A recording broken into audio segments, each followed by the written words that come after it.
할렐루야. 이 시간 참 잘 나오셨습니다. 우리 옆에 분 한번 인사하도록 하겠습니다. 잘 나오셨습니다. 큰 은혜 받으십시오. 우리 지난 성탄절에 우리가 하나님 앞에 헌금을 드린 게 또 여러 곳에서 아름답게 쓰이게 되었습니다. 이웃을 돌보고 또 각 또 미자립 교회 특별히 최근에 우리 동부 쪽에 교회가 갑자기 불이 탄 곳이 있죠. 그래서 아이 첫 딸인데 첫 딸은 화상이 너무 심해서 죽게 되었고 사모님은 전신 40도 이상 이렇게 화상을 입고 이렇게 했던 그 가정도 돕게 되었고 또 목사님들이 요즘 많이 아프신 분들이 참 많이 있어요. 암에 걸리신 분도 있고 사모님도 아프신 분도 있고 또 우리 이 지역에 또 연탄 떼신 분들이 아주 많이 있더라고요. 그래서 그분들도 좀 돕고 그 관리를 해서 어떻게 써야지는지 한번 영상으로 한번 보도록 그렇게 하겠습니다.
네, 우리 여러분들이 내신 우리 성탄 헌금이 이렇게 귀하게 쓰임 받게 되었습니다.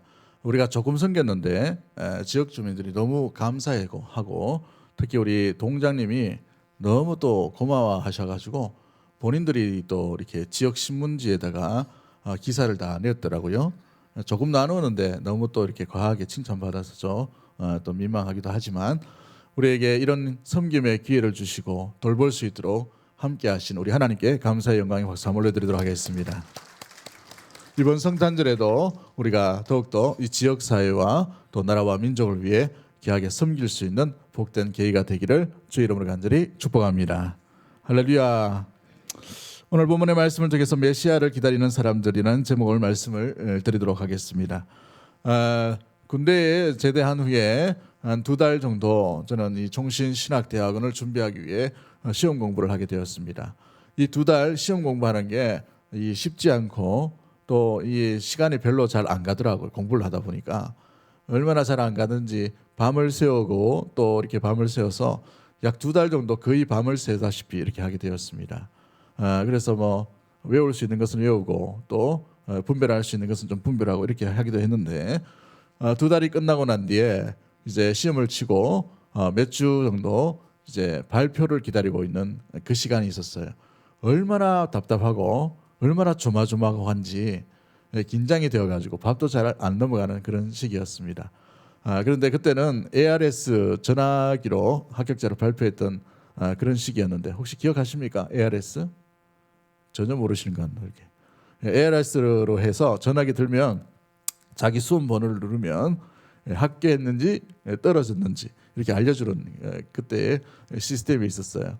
그래서 저도 이제 합격 당일날 제일 먼저 이렇게 전화기를 들고 번호를 누르니까 이 전화기가 계속 통화 중인 거예요. 얼마나 답답한지. 그 짧은 시간인데 얼마나 마음이 조마조마하고 이게 뭐 잘못된 건 아닌가.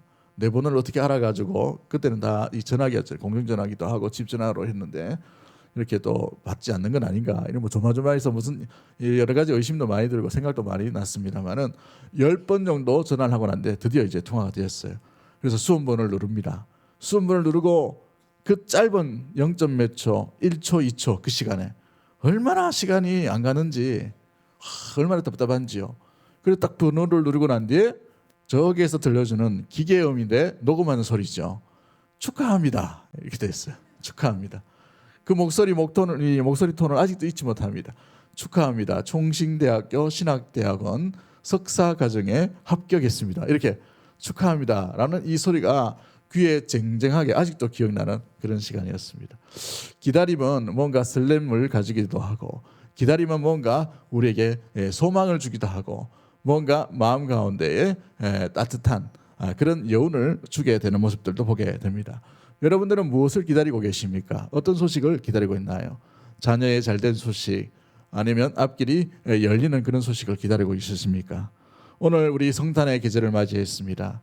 성탄은 예수님을 기다렸던 자에게는 복된 소식이었고 예수님을 기다리지 못했던 사람들에게는 오히려 슬픔의 소식으로 전해졌던 그런 모습들을 보게 됩니다. 아무튼 우리 예수 그리스도께서 다시 오심처럼 다시 오실 것을 분명히 말씀하고 있는 것, 우리가 재림의 주로 심판의 주로 다시 오실 것을 우리에게 요한계시록에 분명히 말씀하시고 마태복음에도 분명히 말씀하시는 것 줄 믿습니다. 그러기에 우리는 다시 오실 메시아를 어떻게 기다릴 것인가, 주님을 어떻게 사모하는 가운데 기다릴 것인가, 우리에게 남겨진 숙제요 우리에게 남겨진 삶의 방향인 줄 믿습니다. 주님을 온전히 기다리는 은혜 우리 귀한 믿음의 성도와 교회가 되기를 주의 이름으로 간절히 축복합니다. 그런데 말씀을 묵상하다 보니 오늘 새벽에 이런 생각이 들었어요. 진짜 예수님을 기다리고 있나? 예수님을 정말 사모하는 가운데 기다리고 있는가? 고민을 해보고 생각해 보니 이 세상이 너무 즐거운 게 많더라고요. 보니까 재밌는 게 많아요. 요즘 시대가 희한한 시대입니다. 그죠? 컴퓨터를 손에 들고 다니는 시대. 이제는 눈에 컴퓨터를 이렇게 달고 다니는 시대. 좀 더 지나면 컴퓨터를 이 몸에다 삽입해 가지고 하는 시대. 그죠? 요즘 기사들을 쓰는 기자들이 할 일이 별로 없어요. 왜 할 일이 없냐면 주제를 넣고 단어를 몇 개 넣으면 AI라고 컴퓨터 인공지능이 기사를 써준답니다. 놀랍죠? 별로 놀랍지도 않은 것인데 그런 시대가 와져왔어요. 며칠 전에 이세돌이라는 그 바둑 기사가 이 AI하고 이렇게 해서 누가 이겼어요? 이세돌이 이겼어요? 그 우리나라 거는 이겼구나. 해외 거는 졌는데 아무튼 이런 시대에 우리를 맞이했어요. 너무 즐겁고 너무 행복하고 너무 좋은 거예요. 너무 자극적인 것들이 많단 말이죠. 그런데 정말 기다리는 소식, 정말 사모해야 될 소식, 그리스도께서 다시 오신다는 소식은 가맣게 잊고 있지는 않은가? 아니 어찌 보면 기다리지도 않는 그런 모습으로 나가고 있지는 않은지 우리 자신을 한번 돌아보기를 원합니다. 정말 주님을 기다리고 계십니까? 정말 주님을 사모하고 계시나요? 정말 주님을 원하고 계십니까? 여러분, 성도가 가장 소망이 있는 소식은 주님이 다시 오신다는 소식이에요. 그것 때문에 우리가 인내하고 그것 때문에 우리가 참고 그것 때문에 우리가 더 말씀 가운데 순종하고 그것 때문에 더 우리에게 남겨진 사명과 십자가의 길을 걷고 있는 줄 믿습니다. 주님을 기다리는 자에게는 복된 소식이요 기다리지는 못하는 자에게는 이것은 어찌 보면 무거운 짐이 되어버리는 소식들 가운데 있는 것이지요. 바라고 소망하는 것은 다시 오실 메시아 그 주님을 진정으로 기다리는 믿음의 모든 가족들이 되기를 주의 이름으로 간절히 축복합니다. 그렇다면 주님을 기다리고 메시아를 기다리는 자의 삶의 모습은 어떠한 모습일까요? 우리 첫 번째 우리가 돌아볼 때에 기억해야 될 것은 참빛으로 오신 예수님을 진정으로 받아들이고 믿어야 한다는 사실입니다. 여러분, 믿는 자가 주님을 기다리게 됩니다. 믿지도 않는데 주님을 기다린다는 것은 거짓말의 신앙일 것이지요. 우리 주님이 참빛으로 오셨다라는 것을 믿는 저와 여러분이 되기를 주의 이름으로 간절히 축복합니다. 오늘 9절 말씀 한번 읽어볼까요? 9절 말씀 같이 봅니다. 시작. 참빛 곧 세상에 와서 각 사람에게 비추는 빛이 있었나니. 요한은 예수님을 참빛이라고 이렇게 말씀을 하고 있습니다. 참빛이란 말은 뭐예요? 가짜 빛도 있었다라는 것을 의미해 주죠. 예수님이 오시기 전까지 수많은 자칭 예수라는 사람이 많이 있었습니다. 많이 현혹했다는 것이죠. 오늘날도 우리나라에 보면 자칭 예수라는 사람이 우리나라에만 수십 명이 됩니다. 대단하죠? 유대 이름으로 예수 이렇게 되는데 한글 이름으로 예수 이렇게 지어가지고 이렇게 활동하시는 분이 참 많아요. 재산도 많이 증식하시고 또 많은 사람들 미혹했던 사람들도 참 많이 있습니다. 왜 이런 참빛에 대한 모형빛이 많을까? 여러분, 참빛은 하나입니다. 그 빛이 누구입니까? 예수 그리스도인 줄 믿습니다. 그 예수 그리스도를 믿어야 되는데 믿는 자만이 참빛을 소유할 수 있고 믿는 자만이 참빛과 함께 살아갈 수 있게 되고 믿는 자만이 참빛을 진정으로 사모하는 가운데 기다리고 만나게 되는 줄 믿습니다. 그렇습니다. 여러분은 예수님을 어떻게 여기고 계십니까? 어떻게 바라보고 계시나요? 그냥 성인으로 그냥 좋은 분으로 그렇게 만족하고 살아가고 계십니까? 예수님은 참빛인 줄 믿습니다. 진짜 빛이라는 말이에요. 가짜 빛이 아니라는 말이죠. 불완전한 빛이 아니라 완전한 빛인 줄 믿는 믿음의 모든 가족들이 되기를 주의 이름으로 간절히 축복합니다. 여러분, 불빛이 있으면 나방들이 막 그 불빛을 향해 달려들죠. 그런데 사람들이 그걸 이용해가 어떻게 합니까? 가짜 불빛을 만들어 놔요. 그래서 가짜 불빛을 만들어 놓고 난 뒤에 나방들이 다 몰려들면 어떻게 됩니까? 어떻게 되죠? 나방이 집에 안 해보셨어요? 다 죽어버립니다.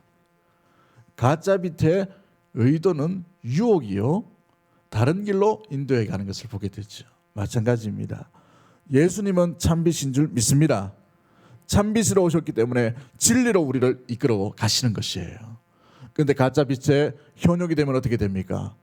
우리의 눈을, 우리의 시각을, 우리의 마음을, 우리의 내면을 어떻게 눈을 가리고 하고 의심하게 하지만 결국은 진리의 길, 생명의 길로 걷게 하는 것이 아니라 멸망의 길과 저주의 길과 아픔의 길로 걷게 하는 유혹의 도구가 되는 것입니다.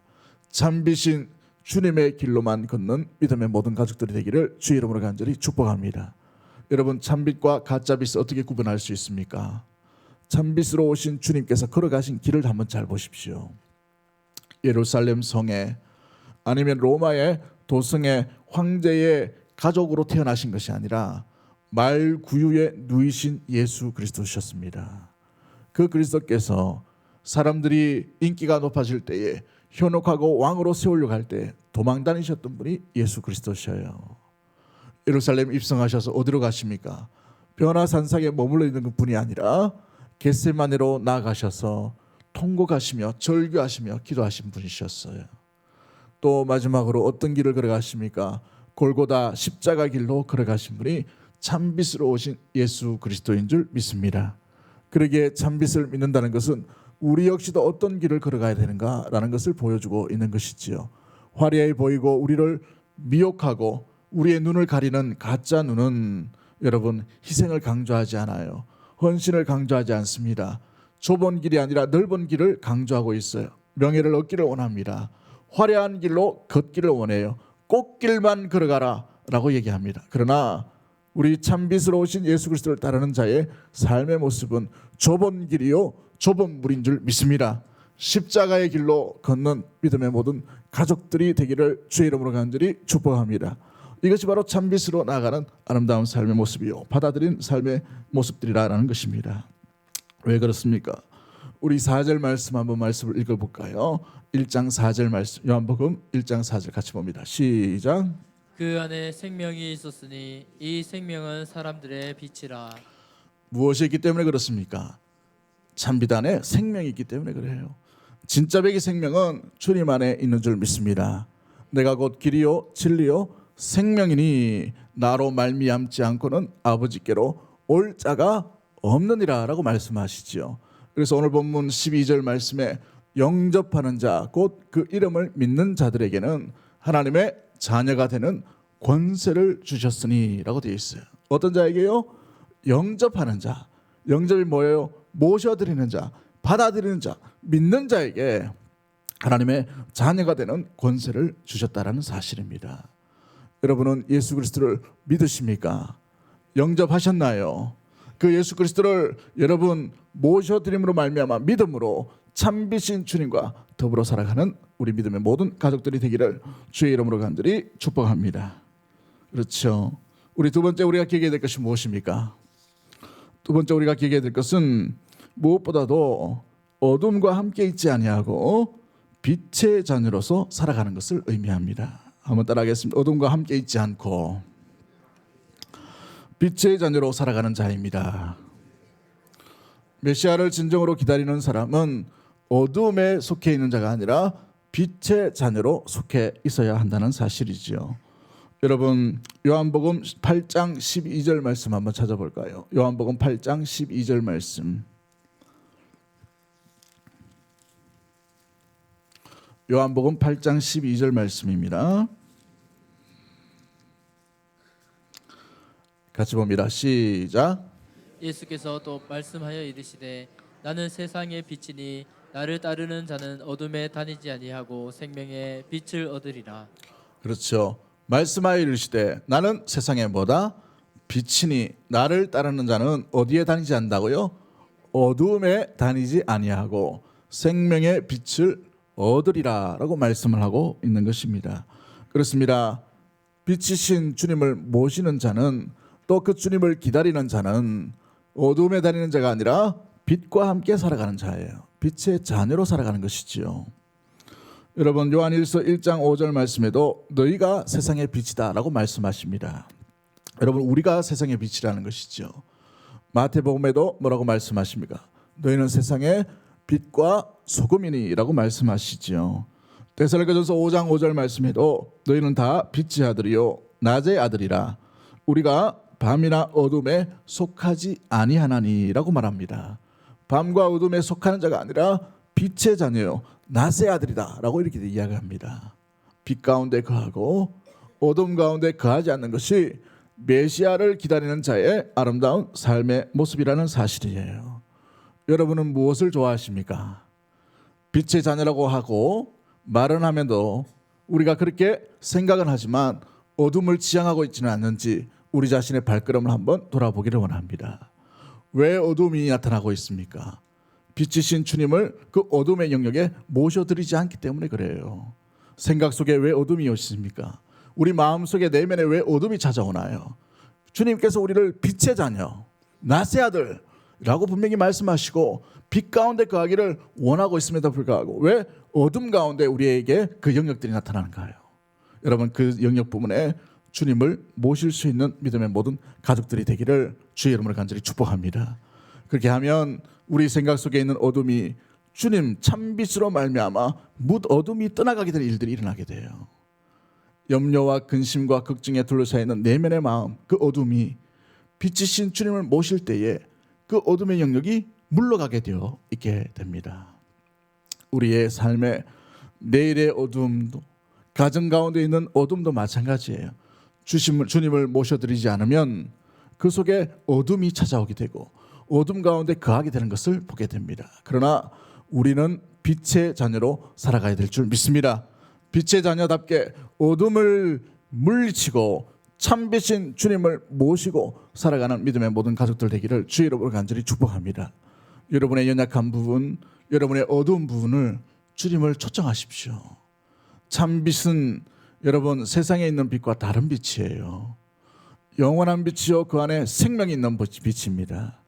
그 생명의 빛이 우리의 내면, 우리의 생각 속에, 우리의 삶 속에, 우리 가정에, 우리 교회에, 이 나라에 비칠 때에 참빛의 놀라운 능력들이 나타나게 되는 줄 믿습니다. 그 능력은요 어둠을 물리치게 됩니다. 죄의 그늘을 떠나가게 만들어가는 것들이 일어나게 되는 것이지요. 어둠이 물러가고 밝음이 찾아오는 것은 나의 힘으로 되는 것이 아니라 참비신 주님을 모실 때에 비로소 가능한 것입니다. 내 가정 내 마음대로 되는 게 아니에요. 내 생명 내 목숨 내 마음대로 되는 게 아닙니다. 내 자녀라 하더라도 내 뜻대로 되는 게 아니에요. 참비신 주님께서 오셨을 때 모실 때에 그 참빛의 놀라운 밝음으로 말미암아 어둠의 그늘에 있던 자가 죄의 그늘 가운데 노예로 사로잡혀 있던 자가 해방되고 그 그늘에서 새살려서 끊어지는 놀라운 일들이 일어나게 되는 것이죠. 할렐루야. 그러한 참빛 가운데 낫의 아들로 빛의 자녀로 온전히 어둠 가운데 가지 아니하고 밝음 가운데 살아갈 수 있는 믿음의 모든 가족들이 되기를 주의 이름으로 간절히 축복합니다. 그러기 위해서 우리가 해야 될 것이 무엇입니까? 우리의 내면을 돌아봄이 필요합니다. 우리의 내면에 굳어있는 마음이 없는지, 묶여있던 것들은 없는 것인지, 주님 안에 숨겨놓은 것들은 없는 것인지 우리 자신을 면밀히 돌아보며 주의 빛, 말씀의 빛이 비출 때에 그것까지 주님 앞에 내어드릴 수 있는 믿음의 모든 가족들이 되기를 주의 이름으로 간절히 축복합니다. 그렇게 될 때에 우리 안에 묶여있던 그 부분들이 주님의 참된 빛으로 말미암아 생명력이 돋아나는 놀라운 일들이 일어나게 되는 것이지요. 죽어있고 묻혀있고 잠자고 있고 아무런 반응이 없던 그곳이 생명샘이 솟아나는 아름다운 생명의 열매를 맺는 곳이 되게 되는 것입니다. 할렐루야. 그런 은혜가 저와 여러분 가운데 일어나게 되기를 주의 이름으로 간절히 축복합니다. 마지막 세 번째로 우리가 기억해야 될 것은 무엇입니까? 메시아를 기다리는 사람은 어떤 삶의 모습들로 나아갈까요? 빛의 자녀로서 빛의 열매를 맺는 자로 남고 살아가고 있다는 것이지요. 여러분 한번 따라하겠습니다. 빛의 일에 참여함으로 빛의 열매를 맺으며 삽니다. 메시아를 기다리는 자는 빛의 열매를 맺는 자입니다. 빛의 열매, 참된 것을 열매를 맺는 것이죠. 내가 좋아하는 열매, 내가 기뻐하는 열매가 아닙니다. 주님이 기뻐하시는 열매를 맺기를 원하는 것이지요. 데살로니가전서 5장 10절 말씀에 예수께서 우리를 위해 죽으사 우리로 하여금 깨든지 자든지 자기와 함께 살게 하려 하셨느니라 라고 되어 있습니다. 주님과 함께 살게 하기 위해서 우리를 불러주셨다는 것이지요.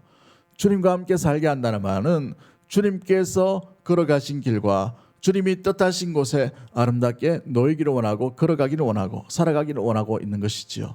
다른 말로 말하면 주님과 함께 있으므로 주님의 열매를 맺기를 원하는 그런 삶을 살게 된다는 사실입니다.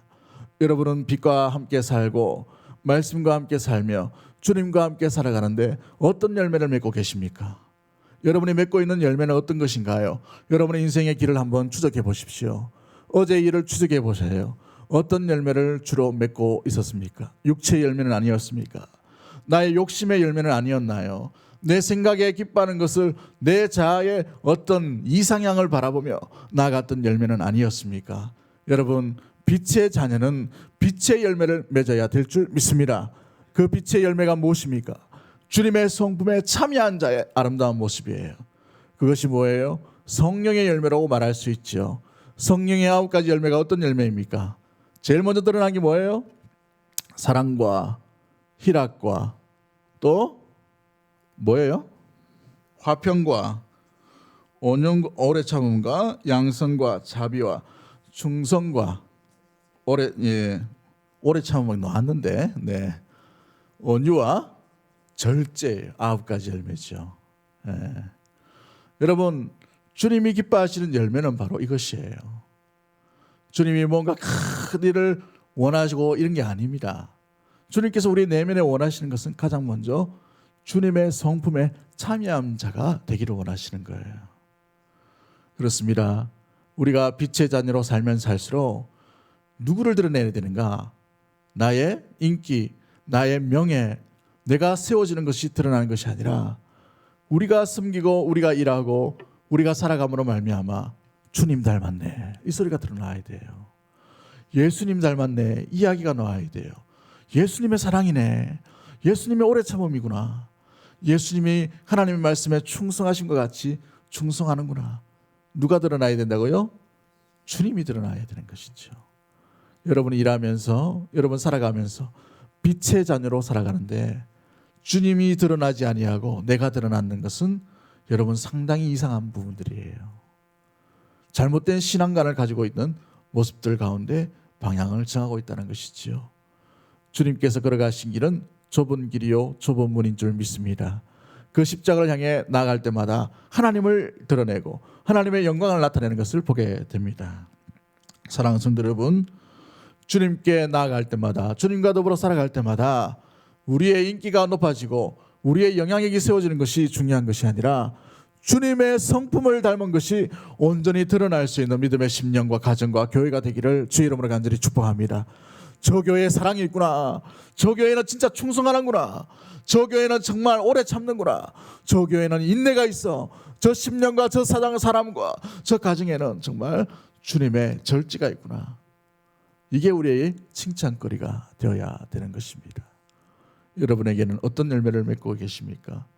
여러분은 어떤 열매를 맺고 오셨나요?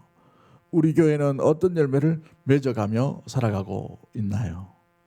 바라고 수많은 것은 주님의 아름다운 빛의 자녀로서 빛의 열매를 맺고 살아가는 믿음의 심령과 가정과 성도가 되기를 주의 이름으로 간절히 축복합니다. 여러분, 열매 맺는데 참 쉽지 않죠. 농부가 농사 지을 때 열매를 맺는다는 것은 쉬운 일이 아니에요. 그런데 포도나무 비유에서 우리 예수님께서 뭐라고 말씀하십니까? 나는 포도나무요 너희는 가지니 라고 말씀하시면서 포도나무에 가지가 붙어 있기만 하면 열매 맺는 것을 걱정하지 말라고 되어 있어요. 걱정하지 말라. 왜요? 누가 맺게 하시기 때문에 가장 탁월하시고 그 모든 포도나무를 그 정원을 가꾸신 농부이신 하나님께서 완벽하게 그 가지가 포도나무 참 포도나무 열매를 맺을 수 있도록 가꾸시기 때문에 그러한 것입니다. 그러므로 중요한 것이 뭐예요? 열매를 맺기 위해서는 반드시 포도나무에 붙어 있는 것이 필요하죠. 그것처럼 우리 역시도 마찬가지입니다. 믿음의 열매, 소망의 열매, 사랑의 열매, 충성과 온유의 열매를 맺기 위해서는 그 대상이신 그리스도께 꼭 붙어 있는 삶을 살아야 한다는 사실입니다.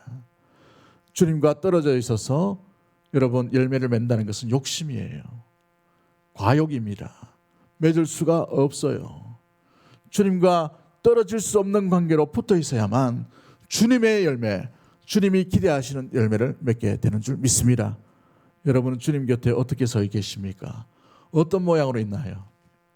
멀찍이 떨어져서 주님 걸어가십시오. 저는 구경하고 있다가 결정적일 때 한번 따라가겠습니다. 이런 마음은 혹시 있나요? 멀찍이 서서 구경하는 구경꾼의 심령으로 따라가십니까? 여러분, 주님께 붙어있는 가지가 되기를 주 이름으로 간절히 축복합니다. 그 가지가 되면 열매는 저절로 맺게 하시는 거예요. 나의 힘으로 열매를 맺는 것이 아니라 이 하나님 나라의 열매는 최소 30배, 60배, 100배의 열매를 맺는 놀라운 하나님의 열매, 주님이 기뻐하시는 빛의 열매를 맺게 되는 줄 믿습니다. 나의 힘, 나의 의지가 아니라 주님께 붙어 있으므로 주의 은혜, 주의 능력, 주님의 돌보심, 주님이 지켜주심, 주님의 인도하심을 따라 나아갈 수 있는 믿음의 모든 가족들이 되기를 주의 이름으로 간절히 축복합니다. 다윗을 보십시오. 주의 손에 그의 생명이 달려있을 때에 어느 누구도 함부로 대할 수 없는 그런 용맹한 장군이요 그런 나라를 세워가는 것을 보게 됩니다. 그러나 주의 곁에 떨어져 있을 때 그의 아들 역시도 우습게 여기는 그런 초라한 왕이 되어버린 것을 보게 되지요. 여러분 그렇습니다. 주님 손에 붙들려 있는, 주님 손에 함께 있는, 주님과 붙어 있는 믿음의 빛의 자녀가 되기를 주의 이름으로 간절히 축복합니다. 그럴 때에 주님께서 주님이 기뻐하시는 아름다운 열매를 때가 되면 이루게 하시고 맺게 하시고 또 보게 하시는 일들이 반드시 일어나게 되는 줄 믿습니다. 우리 이 나라와 이 민족을 한번 보십시오. 소망이 없던 나라였어요. 여러분 절망의 나라였습니다. 구한말해 보십시오. 대신들은 나라를 팔아먹고 이익을 챙겼던 그런 시대였어요. 여러분 그 이민족 가운데 어떤 자각도 없었고 깨어짐이 없었고 왕은 두려워서 벌벌 떨고 있는 겁쟁이로 전락하는 그런 시대를 맞이했죠. 그러나 이러한 이 땅에 복음이 들어왔습니다. 복음의 씨앗이 왔어요. 예수 그리스도 참비신 주님이 누구인지를 알게 되었다는 것입니다. 그로 말미암아 어떤 일이 일어납니까? 그 어느 선교사님이 이렇게 얘기합니다. 이와 같이 한국이 지금 변화를 받는데 그리스도의 빛이 비춰져서 그 땅에 밝은 빛이 비춰지기 시작했다. 사람들의 마음이 변하고 사람들의 생활이 변하고 열매가 맺히고 사회가 달라지고 있다라고 이렇게 표현하고 있어요. 달라짐은 다른 게 아니었어요. 점점 더 시대는 악화되고 어려워져가는 소망이 보이지 않는 곳에 빛이신 주님의 복음이 이 땅 가운데 심겨졌기 때문에 그러한 일들이 일어나게 된 것이지요. 여러분, 그러기에 주님과 동행할 때에 주님께서 열매 맺게 하시는 일들이 반드시 일어나게 되는 줄 믿습니다. 빛의 자녀로 빛의 열매를 맺고 살아가는 믿음의 모든 가족들이 되기를 주의 이름으로 간절히 축복합니다. 19세기 초에 제네바라는 도시는 절망의 도시와 같은 곳이었습니다. 여러분, 이 제네바는 스위스에 있죠. 국제기구 본부들이 참 많은 곳입니다. 그런데 이곳이 국제기구 본부가 많이 있었던 이유가 있어요. 그 이유가 뭐냐면 존 칼빈이나 이 종교개혁자들이 이 제네바에서 활동을 하다가 이제 이들이 이제 죽고 난 뒤에 한 몇백 년이 흐르게 됩니다. 복음 가운데 열정으로 있었던 이 도시가 복음을 잊어버리고 교회가 부흥이 사라져가고 교회가 텅텅 비어져가고 말씀을 아는 사람들이 점점 희미해져가는 그 시대를 맞이하게 되었어요. 그게 19세기 초였다는 것이죠.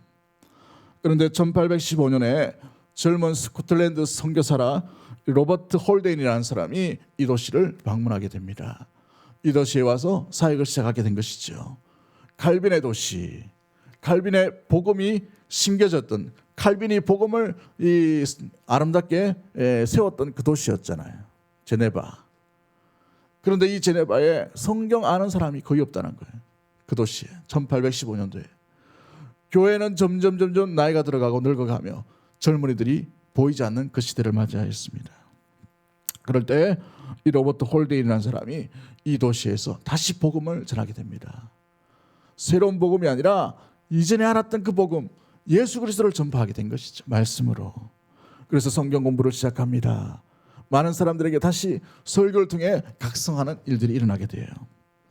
그 수십 년의 사역을 일어나고 난 뒤에 이 도시가 점점 말씀으로 부흥하게 되는 일들이 일어나게 됩니다. 제2의 이 제네바의 부흥이 일어나게 된 것이죠. 그 부흥으로 말미암아 이 도시에 이 10대 청소년이 은혜를 받고 변화가 됩니다. 말씀 가운데 있던 변화되었던 그 심령을 가지고 가난한 사람, 어려운 사람을 어떻게 하면 구제할까, 이걸 고민하게 되었어요. 그래서 20대 청년이 되고 유럽을 우연히 여행하는 차에 프랑스군과 오스트리아군이 전쟁을 하는 그 광경을 보게 됩니다. 얼마나 치열한지 이 부상병들을 그냥 내버려 두는 것이죠. 포로로 잡힌 사람들이 인간 대우를 받지 못하는 일들이 일어납니다. 그 일기를 써서 책을 한 권 내었는데 그 소책자 이름이 소페리노의 회상이라는 책을 쓰게 돼요. 소페리노의 회상. 그런데 이 책이 유럽 사회의 많은 사람들에게 각성을 일으킵니다. 그리고 난 뒤에 유럽에 있는 각국들이 전쟁을 할 때에 이렇게 잔혹하게 전쟁 이후에 처리를 해가는구나. 포로를 잔인하게 죽이고 부상병자를 돌보지 않는 그런 일들의 각성이 일어나게 되었어요. 그리고 여러 나라들이 모여서 이 젊은이가 제안해 놓은 여러 가지 의견을 따르게 됩니다. 이 젊은이가 이 부상병이나 국제관계에 있어서 전쟁이 일어날 때에 아모스의 말씀에 입각해서 반드시 공의와 정의와 사랑과 공평으로 이 전쟁에 대한 처리를 하자라는 이런 제안을 하게 되죠. 그래서 탄생된 기구가 적십자입니다. 그래서 앙리 듀랑이라는 이 청년이 원래 태어났던 그 고향, 자기가 은혜 받았던 그 제네바에 이 적십자 기구를 세우게 된 것이지요. 사랑하는 성도 여러분, 우리가 우리의 일을 할 때에 여러분, 우리의 열매, 우리가 원하는 열매들은 소수일 것이고 자그마할 것입니다. 그러나 하나님 손에 붙들려서 하나님과 함께 할 때에 하나님의 능력과 하나님의 일하심은 우리가 상상한 것보다 더 놀라운 일들이 일어나게 되는 줄 믿습니다. 나의 일이 아니라 주님의 일, 빛의 자녀로서 빛의 열매를 맺는 믿음의 모든 가족과 성도들이 되기를 주의 이름으로 간절히 축복합니다. 다시 오실 예수님을 기다리는 자는 어떠한 모습일까요? 참빛으로 오신 예수님을 알고 믿는 자입니다. 어둠에 소속된 자가 아니라 빛의 자녀로 살아가는 존재예요. 어둠을 떠나보내고 빛 가운데 가는 자인 줄 믿습니다. 또한 그 빛 가운데에서 빛의 열매인 성령의 열매를 맺는 믿음의 성도, 믿음의 가정, 믿음의 교회로 아름답게 살아가는 우리 모두가 되기를 주의 이름으로 간절히 축복합니다. 이제 우리 찬양 하나 할까요? 영혼의 햇빛 예수님이라는 찬양인데 우리 조금 천천히 우리 한번 불러보도록 하겠습니다. 찬송가 60장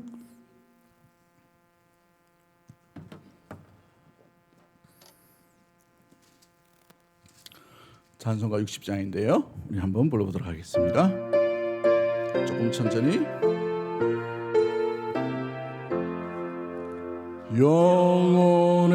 영혼의 빛 예수님 가까이 비춰주시고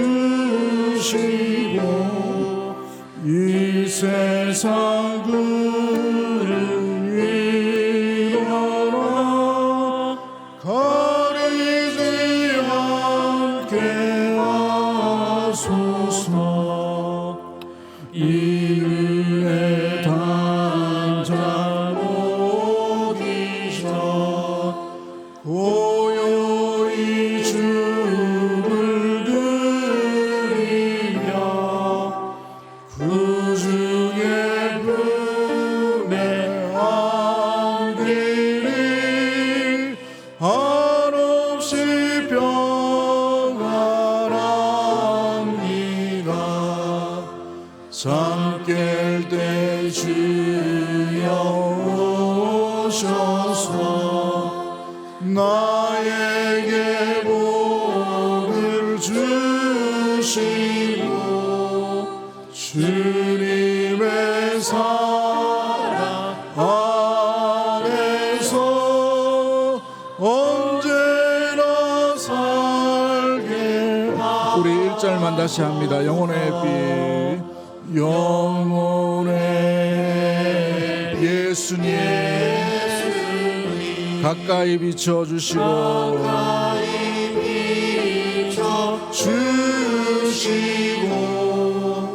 이 세상 구름 일어나 가리지 않게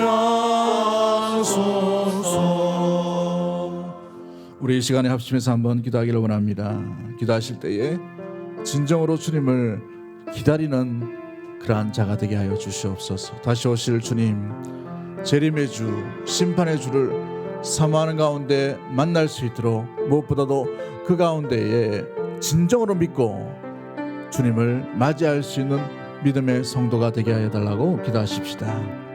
또한 우리의 삶이 날마다 어둠에 가는 삶이 아니라 빛의 자녀답게 빛 가운데 사는 믿음의 성도요 가정과 교회가 될 수 있도록 우리 다음 세대가 될 수 있도록 도와달라고 부탁드리게 한번 기도하기를 원합니다. 또한 기도하실 때에 빛의 자녀로서 어둠의 열매, 육체의 열매, 우리의 육체의 욕심이 아니라 성령의 열매를 맺는 믿음의 성도와 가정과 교회가 되어서 주님께서 기뻐하시는 열매, 주님께서 흠양하시는 열매, 주님께서 바라보기에 흐뭇해하시는 그런 아름다운 열매가 우리의 삶과 우리 가정과 우리 교회 가운데 풍성하게 일어날 수 있도록 주님 우리를 사용하여 주시옵소서. 주님께 붙어있는 자가 되게 하여 주시옵소서. 주님과 동행하며 좁은 문 좁은 길 십자가의 길 걷게 하여 달라고 우리 주여 한번 외치고 동성으로 합심해서 한번 기도하도록 하겠습니다. 주여